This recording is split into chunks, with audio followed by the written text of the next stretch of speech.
Welcome back to our newly christened segment of Noms and Chit Chats, where I'm making a wonderful kitchen recipe, hopefully, while I do good old book reviews. So, thank you for the input in the comments on the name. And today I am switching what I had and thought initially. I was thinking sourdough bagels because those are a really big hit in my house, but I looked over and I saw these sad things. Oh, and it's starting to peel. So I need to use these bananas and I don't want to waste them. So it's like, what do I do with them? Because I'm not going to eat a banana that looks like this. I feel like if you eat bananas when they look like this, just straight on, you can't convince me you're not a psychopath. So we're not going to be psychopaths today. We're going to make chocolate chip banana bread. Chef's kiss, so good. So highly recommend if you are making this with me, which you should, because I will be so hurt if you don't. We should bake together. Highly recommend starting your oven, preheating it, and you'll need to preheat it at 350 degrees. So the recipe I'm using, I'm gonna give credit where credit's due. This is not my recipe. No, not my recipe. I don't come up with these recipes, but I will tell you where I get them. So this is Spend with Pennies recipe. I like this. I've made this numerous times and it's always a big hit in my house. And she says, I don't know if it's a male or female. They say to use an 8x4 inch loaf pan. I don't know what this is. It's a loaf pan from Magnolia that I was gifted. This is what I use and it works really well. So get you a pan that looks like this. Yeah? Or a bread pan. I don't know. I'm so good at this. Okay, now I gotta find my ingredients. Hold on. Put that old record off the shelf. I'll listen to them. All right. I have gathered all of our chocolate chip banana bread necessities for deliciousness. But I thought I would share with you what book we were reviewing this week. And again, I'm booked all weekend. My sister-in-law got this for me as a Christmas gift and I absolutely love it.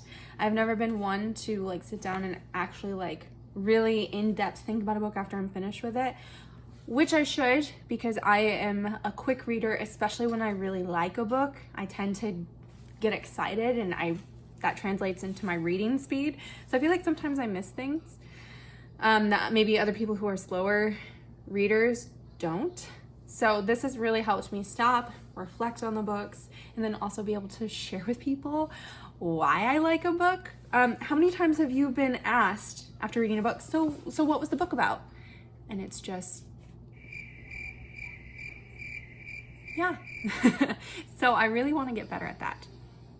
So the book we are reviewing is called Quicksilver by Callie Hart. I know that is not everyone's cup of tea because it falls into the romantasy genre.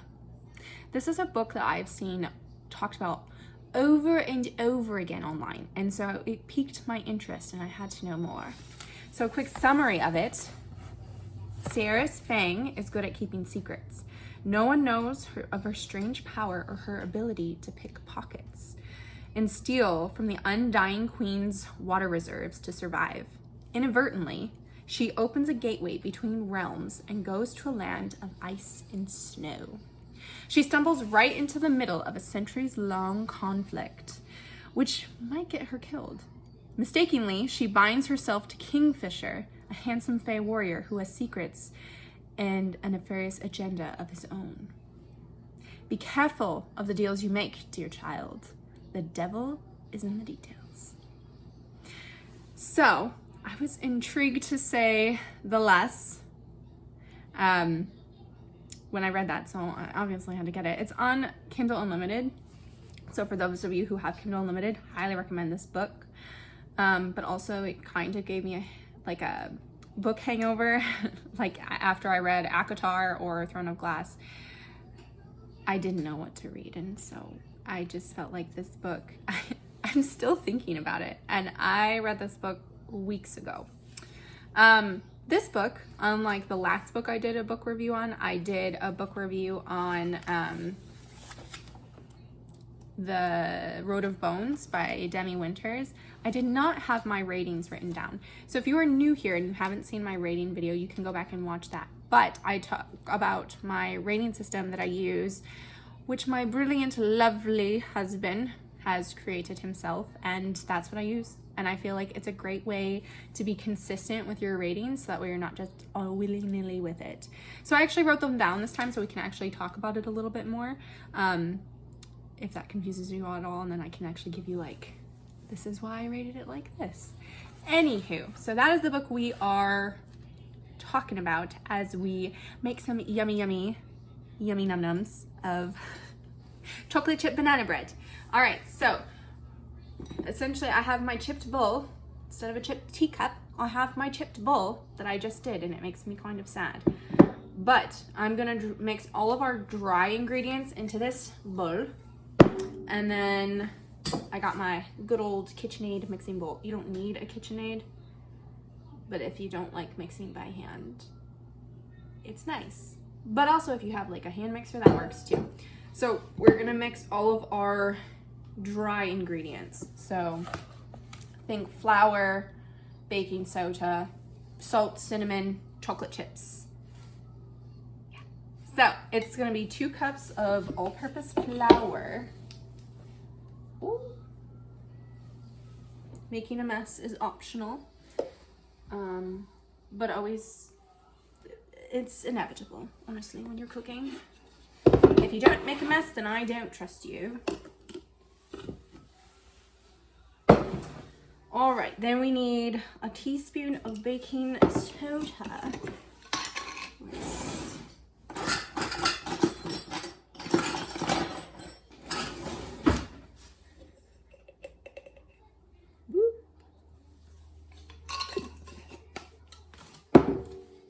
Half a teaspoon of salt. I use Redmond's real salt, which is why I have a little salt thing like this and not like a... That's my grinder noise. Then I need half a teaspoon of cinnamon, but honestly, I go a full teaspoon. I like my cinnamon flavor, so if you don't, that's fine too. And 1 cup of chocolate chips, but I just measure with my heart. I don't, who measures chocolate chips? Psychopaths do, probably. So we're just gonna measure with our heart.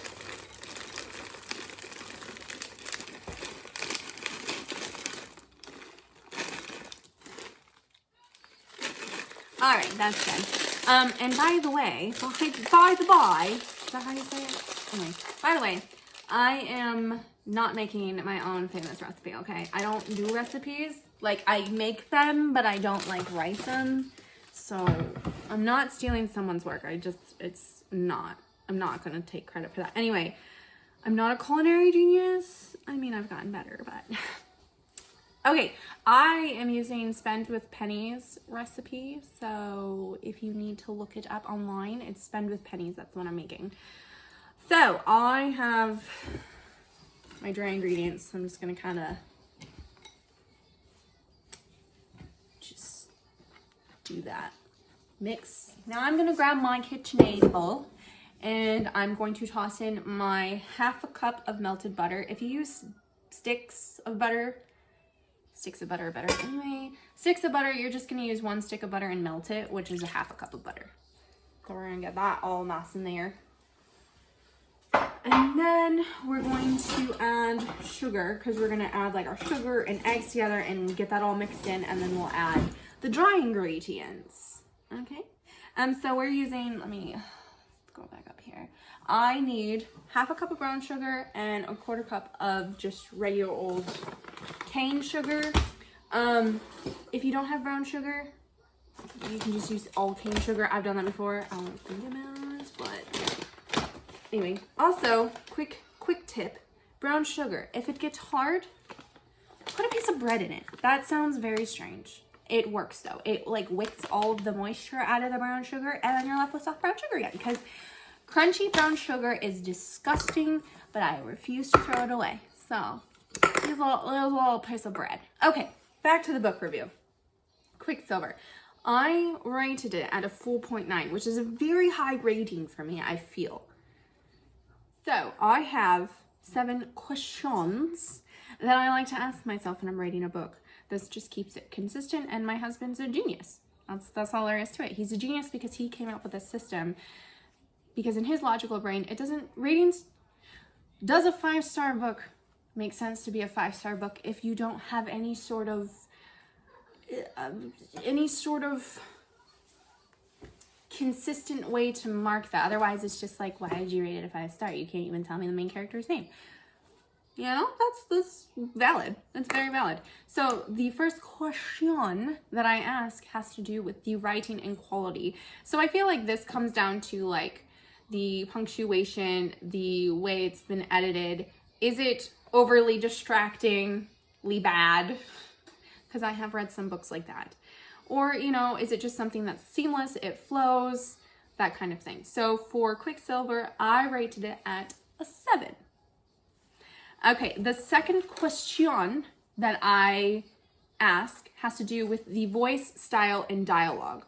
I also rated this at a 7. I feel like some of the dialogue that was in Quicksilver, some of it was not my favorite. Maybe it came across awkward, or like, do we need to have dialogue for this? I don't know. I just feel like there are some parts that, like, as a reader, I'm like, that you could omit the last part and you wouldn't need it. I probably more preference, in my opinion, than anything else. So that's where that rating came from. The third has to do with characters, and this I rated it as an 8.5. Some of the character quirks were a little okay for me, but I feel like this is a pretty high rating. I liked pretty much all of the characters. I felt like Callie did a really good job at creating characters, creating relatable characters, and then also keeping them interesting. Like, they're distinct and you like them. I've read some books where the author's characters are like, wah, wah. Like side characters are not interesting. You can't get into them. I feel like her characters are very dynamic. They're changing throughout the book. So yeah. And then we have the setting and the world.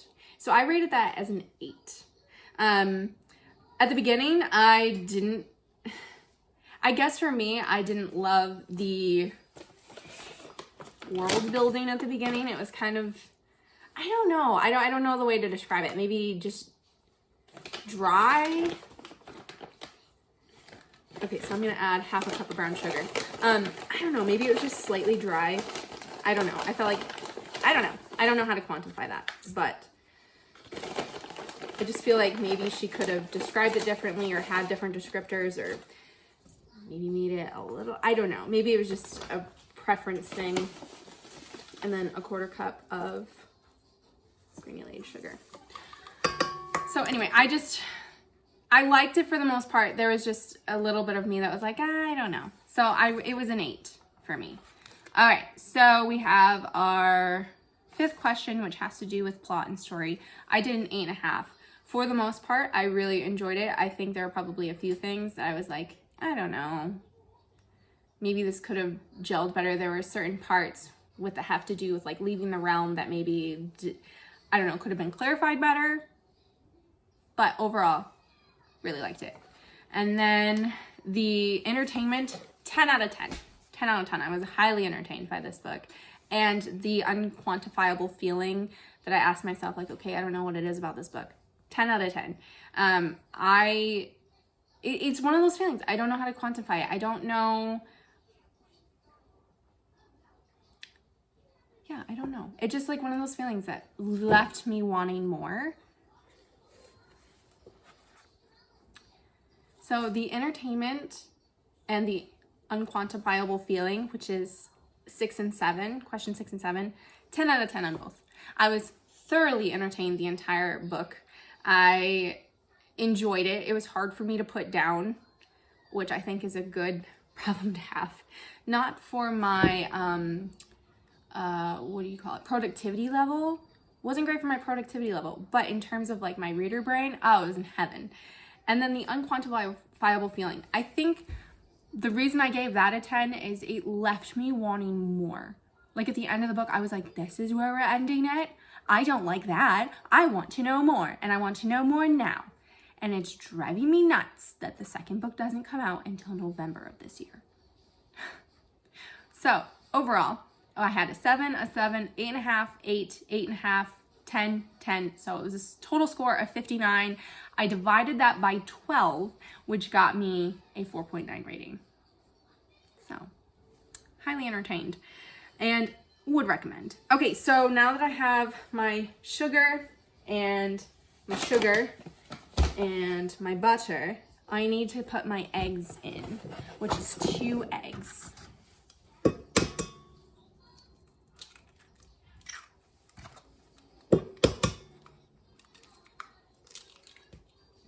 Now we're off to mix. Alright, I've brought you to the other corner of my kitchen, under my cabinets, and that is the paddle that I'm using. I don't know if there's like a special name for it, but that's what we're using in our KitchenAid mixer. And I'm going to blend all of this together. Sorry for the noise. Momentarily. Righty then, I've gotten this all blended together. Now I'm going to add our bananas. So I think the recipe, I'm not looking at it directly, but I think it's like 1.5 cups of smushed bananas. I don't smush them prior, I just kind of toss them in. And I mix 1 banana at a time, so it gets it nice and smushed. Smushed those bananas!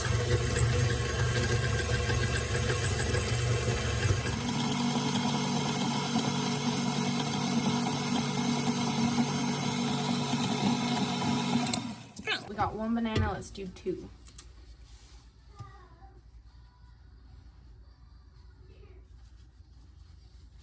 Oh no, it broke.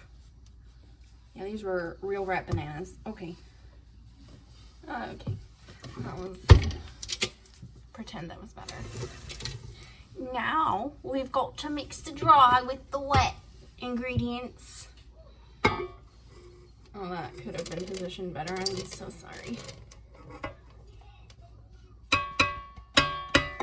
Okay. Now we mix again. Again, if you hand mix this. Sorry.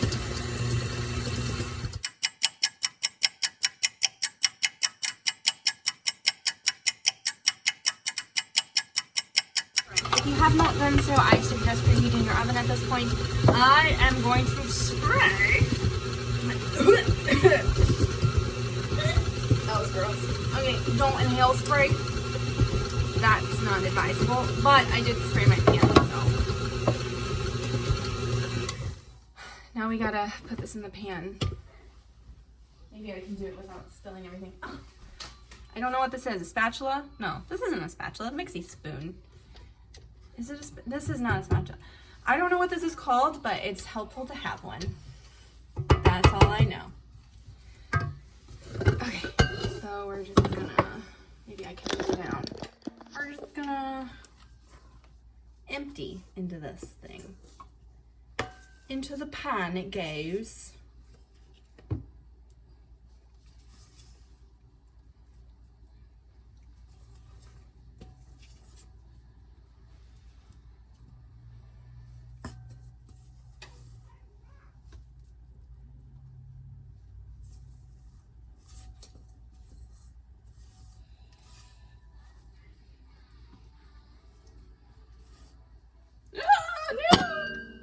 I was gonna lose it on the spoon.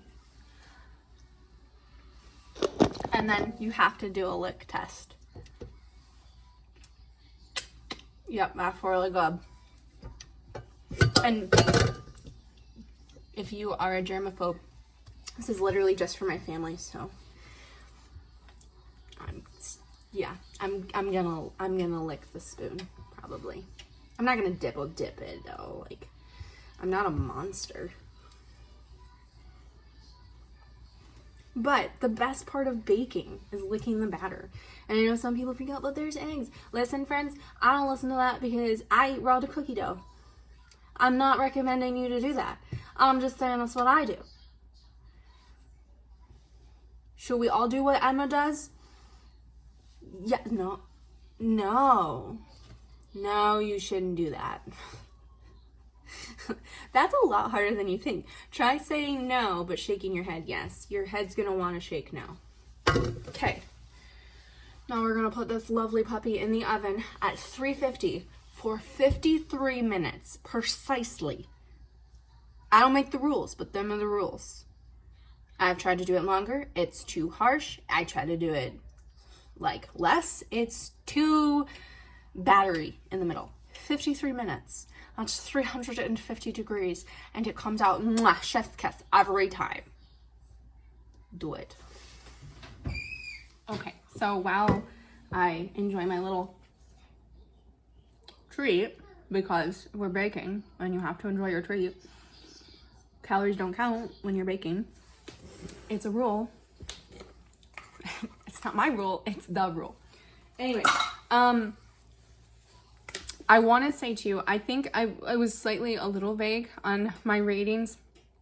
I will try to be less vague next time. However, I try to be vague giving somebody a book review because I don't really want somebody to go in super heavy into a book with preconceived notions about the book. I want somebody to be able to read it and have very unfiltered reactions when they read it. I just wanted to give you like my thought process in kind of a way that's not going to influence, but also to give you like, this is how I use this rating system. This is how I judge it. But yeah, I try to be vague because I don't want someone to go into a book thinking, oh, this person thought this, because like I've gone into books with someone else's like book review in mind, and I think it's influenced the way that I felt about the book, and maybe I would have enjoyed it more had I gone into it more blind. I think ACOTAR was a lot like that. I'm so glad I read it when I did before like I knew anything, because I think if I had gone into it knowing certain things, I don't think I would have enjoyed it as much, or it wouldn't have like, I wouldn't have the shock factor. I don't know. But some of my favorite highlights. Oh no, I have to set the timer. That was almost a travesty, I must say. Okay. Highlights, quotes, thoughts.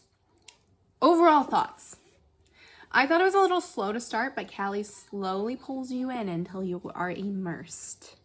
I think it was a good mix of feeling the FMC's emotions and providing details that give you insight to the world without being overwhelming. I liked that the story wasn't what I was expecting.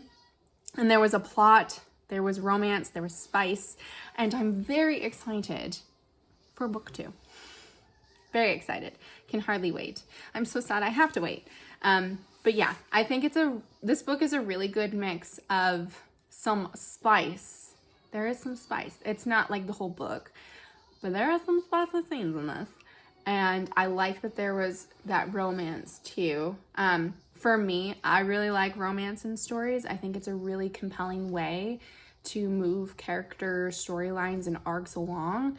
In a way that's enjoyable. I think that's personally my favorite way. I know there's other ways that authors use it, but I feel like fantasy traditionally can be quite dry without it, in my opinion. Not that it ever has to be the main plot, but I do like a good subplot of romance. So those are my initial thoughts about the book. If you've read it and you have some thoughts that I didn't go over, leave it in the comments and let me know what you thought. And let me know if you plan to read it, because I would love to chat about that too. So anyway, let me know what you think. And if you've read any other books by Callie Hart. I don't know if she has other books. I haven't really looked into it, but would love to know, because I definitely like her as an author. I like her writing. I like her style, her voice. I thought it was fairly decent and pretty good all the way around. So again, I will see you in about 50 minutes. For the unveiling of our delicious Num Noms for this edition of Num Nom and Chit Chats. I feel like this is an equivalent of hiding in the pantry, but not hiding in the pantry while my kids are downstairs watching a show, because it's like a treat and it's quiet.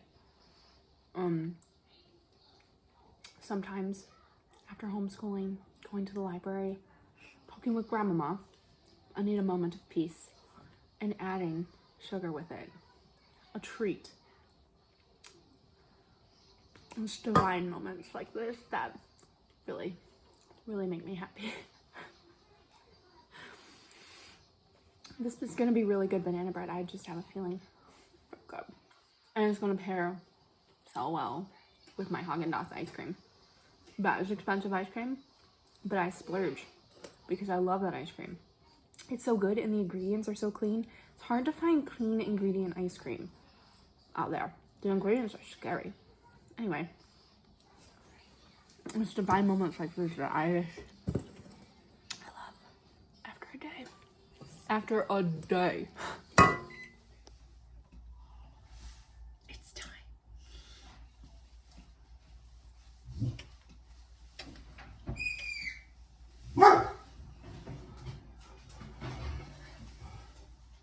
Look how beautiful it looks. I wish you could smell it. Oh, I almost touched the pan. Look how beautiful it looks.